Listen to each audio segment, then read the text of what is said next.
Fala pessoal, tudo bom? De volta aqui com a nossa série de vídeos. Hoje a gente vai falar de dentística, nomenclatura e classificação das cavidades. Lembrando que a gente já tem um vídeo sobre a classificação das cavidades segundo o Black, então não deixe de conferir na nossa playlist de dentística, tá? E sem mais delongas, a gente já vai pro vídeo. A única coisa que eu te peço, deixa o like ali, que isso me ajuda demais, tá? No engajamento do canal. Deixa um comentário, me chama lá no Instagram, me segue, @luizftenfen, que toda essa interação com vocês me estimula a fazer, produzir mais vídeos e tá trazendo mais conteúdo, então, aqui, consequentemente, para vocês no canal, tá bom? Então vamos lá, falando então da nomenclatura das cavidades, tá? Por que é importante a gente conhecer? Para principalmente ensinamentos práticos, vai facilitar demais que a gente saiba identificar uma cavidade, compreendê-la, né? Saber quais faces que ela envolve, para aí sim a gente se basear num ótimo planejamento da restauração que nós iremos fazer e facilitar a nossa comunicação, tá?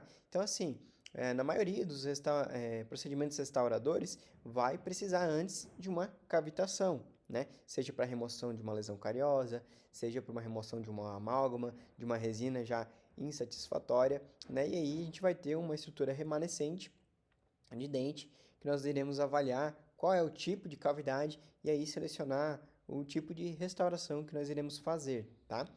Então, assim, nós vamos ter as paredes dentro de uma cavidade, né? As paredes circundantes, vamos imaginar como se fosse uma piscina, né? Aquela cavidade. Todo o contorno, na parte interna ali, as paredes circundantes, são chamadas de paredes circundantes vestibular, como aqui no exemplo, né, da cavidade, parede distal, lingual, e aqui no caso, como está aberto, né, mas para poder visualizar, mas teria também, se fosse uma cavitação classe 1, por exemplo, a gente teria aqui a cavidade, né, a parede mesial também, tá? Então essas seriam as paredes circundantes, aquelas que vão definir os limites internos da nossa cavidade, tá bom? E ali a nomenclatura de acordo com a parte que ela atinge, né? Então, parede circundante vestibular, distal, lingual e teria aqui a mesial no caso. Nós vamos ter também as paredes de fundo, que vão delimitar, como o próprio nome sugere, né, o fundo da cavidade, sempre indo em direção à polpa, tá? Então a gente vai dividir ela em parede de fundo pulpar, que vai estar perpendicular ao longo eixo do dente, né? Nós temos o longo eixo do dente, então ela está perpendicular ao longo eixo do dente, e nós temos aqui a parede de fundo axial, que daí é paralela ao longo eixo do dente, né? E a gente ainda pode ter a parede gengival, como numa cavitação aqui, classe 2, né? Que ela vai envolver aqui a parte mesial também, ó. A gente tem aqui uma parede de fundo que não está sobre a polpa, então a gente vai chamar ela de parede gengival, e a outra parede de fundo que está ali sobre a câmara pulpar, né? A gente vai chamar de parede de fundo pulpar, beleza? Bem simples de entender. Então, parede de fundo pulpar, perpendicular ao longo eixo do dente, e parede de fundo axial, paralela ao longo eixo do dente, beleza? A gente ainda pode também dar uma nomenclatura para os ângulos formados por essa cavidade. Então, no caso, vamos mostrar aqui para vocês. Esses ângulos, né, são linhas ou então pontos de união formados pela união de duas ou mais paredes. Então, nós vamos ter os ângulos diedros, que são ângulos formados por duas faces. Então, a gente pode ainda separar eles em grupo 1, que vai ter duas paredes circundantes. Vamos botar a imagem aqui para facilitar, né? Olha só, acompanha comigo. Nós temos o grupo 1, formado por duas paredes circundantes. Então, aqui, ó, a união de duas paredes, a parede circundante vestibular com a parede circundante distal. Esse ângulo aqui, ó, que vai unir essas duas paredes, nós vamos chamar como um ângulo diedro, porque está unindo duas paredes circundantes, tá bom? Então, do primeiro grupo, por estar unindo paredes circundantes. Outro exemplo, aqui, ó, nós temos o ângulo DL, né, disto-lingual, que envolve a parede circundante distal e a parede circundante lingual nesse caso, beleza? Outro exemplo, nós temos agora os ângulos diedros de segundo grupo, que daí no caso vai envolver uma parede de fundo mais uma parede circundante. Como assim?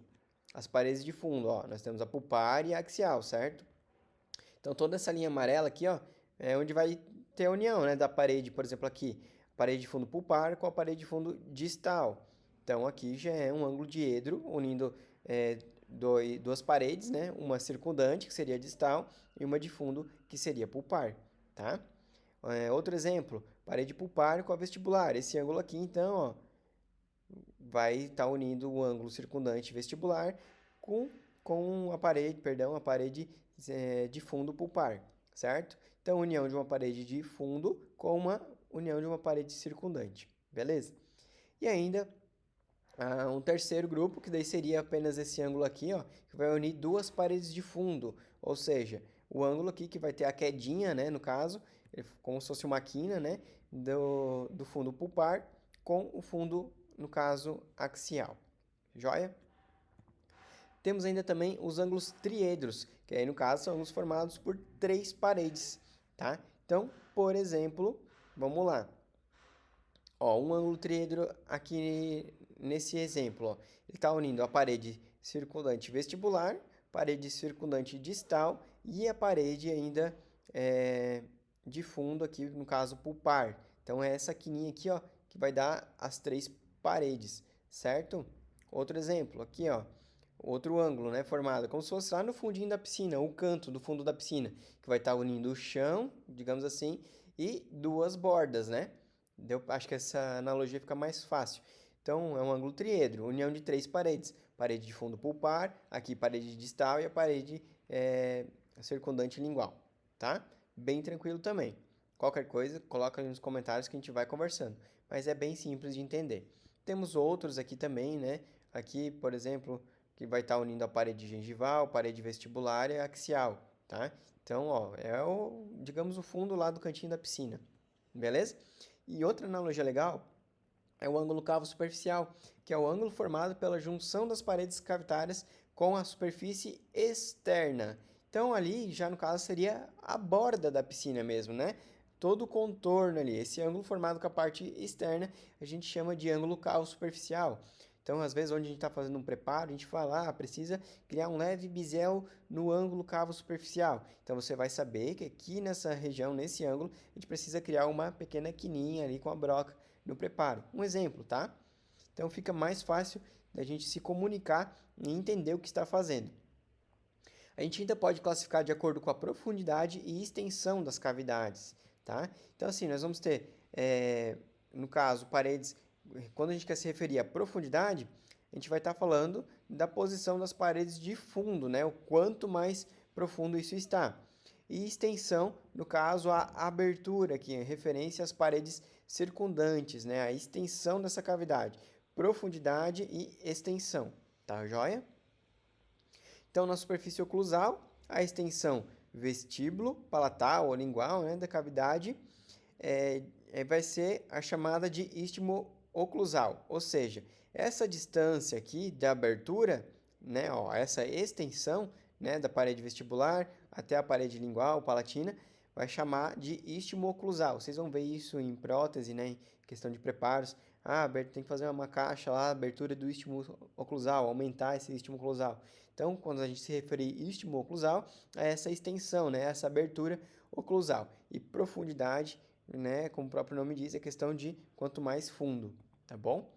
A gente ainda pode classificar essas cavidades em cavidade, né, quanto à profundidade dela. Ela pode ser superficial, como aqui no exemplo 1, ela pode ser rasa, ela pode ser média e ela pode ser profunda ou muito profunda. Isso é de acordo com a proximidade da polpa, né? Então, quanto mais próximo da polpa, mais profundo. Cuidado nessa classificação, tá? Por quê? O que acontece? Às vezes a gente tem casos que o corno pulpar, que seria a pontinha da polpa, certo? Às vezes ela é bem proeminente. Então, vamos imaginar que essa polpa aqui, olha, tem um corno pulpar aqui, próximo do 5. Vamos imaginar que esse outro lado também fosse até aqui em cima, ó, até próximo do 1. Então, você concorda comigo? Se tivesse aqui assim a pontinha do corno pulpar, a gente já poderia considerar o 1 aqui ou 2 como uma cavidade profunda ou até muito profunda, porque vai estar muito próxima do nervo. Então, a gente tem que cuidar com isso na classificação de uma cavidade em questão à profundidade. Por isso, tá? Sempre avaliar bem radiograficamente, né? Porque às vezes a gente pode ter uma presença mais próxima aqui dessa região do corno pulpar, que vai caracterizar como uma cavidade profunda, né? Que se a gente chegar muito próximo, pode criar uma exposição. Então, cuidado com essa classificação, ela é mais antiga. E a gente ainda pode classificar quanto à complexidade. Então, nós vamos ter cavidades simples, que vão envolver apenas uma face, cavidades, no caso, composta, que vão envolver duas faces, aqui no caso uma oclusal e uma distal, aqui no caso só oclusal, e uma cavidade ainda complexa, né? Opa, perdão, vamos voltar aqui. Cavidade simples, uma face, cavidade composta, envolvimento de duas faces, e cavidade complexa, que pode envolver três ou mais faces. Por exemplo, aqui uma cavidade MOD, mesio-ocluso distal, tá? E aqui um outro exemplo que ainda envolve a vestibular também. Então, três ou mais faces, tá?